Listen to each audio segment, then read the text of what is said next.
Fire works பார்த்தீங்கன்னா கரெக்டாக 10:15க்கு start பண்ணாங்க. 10:45 வரைக்கும் கண்டினியூஸாக ஃபயர் ஒர்க்ஸ் போய்கிட்டே இருந்தது. இந்த ஃபயர் ஒர்க்ஸ் பார்த்தீங்கன்னா ஹெர்சி பார்க் உள்ளே போட்டாங்க. நாங்கள் ஹெர்சிஸ் சாக்லேட் வேர்ல்டில் அந்த பார்க்கிங்கில் நின்று அங்கேருந்து பார்த்துட்ருக்கோம். அந்த ஆஃப்டர் 10 எல்லாருமே ஓப்பன் டு பப்ளிக், எல்லாருமே உள்ளே போகலாம், போய் இந்த ஃபயர் ஒர்க்ஸ் பார்க்கலாம், அந்த மாதிரி தான் அலோவ் பண்ணியிருந்தாங்க.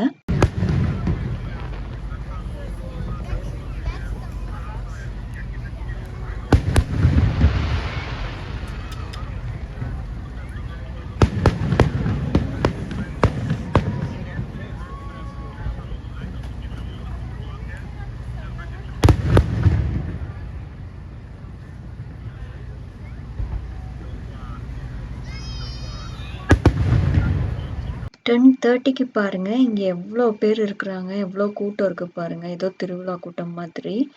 ஆனா இதே எங்க நெய்பர்ஹுட்ல பார்த்தீங்கன்னா, இந்த டைமுக்கு அவ்வளோ ஏதோ நடுராத்திரி மாரி இருந்தது. இங்க வந்து பார்த்தா திருவிழா மாதிரி இருக்கு.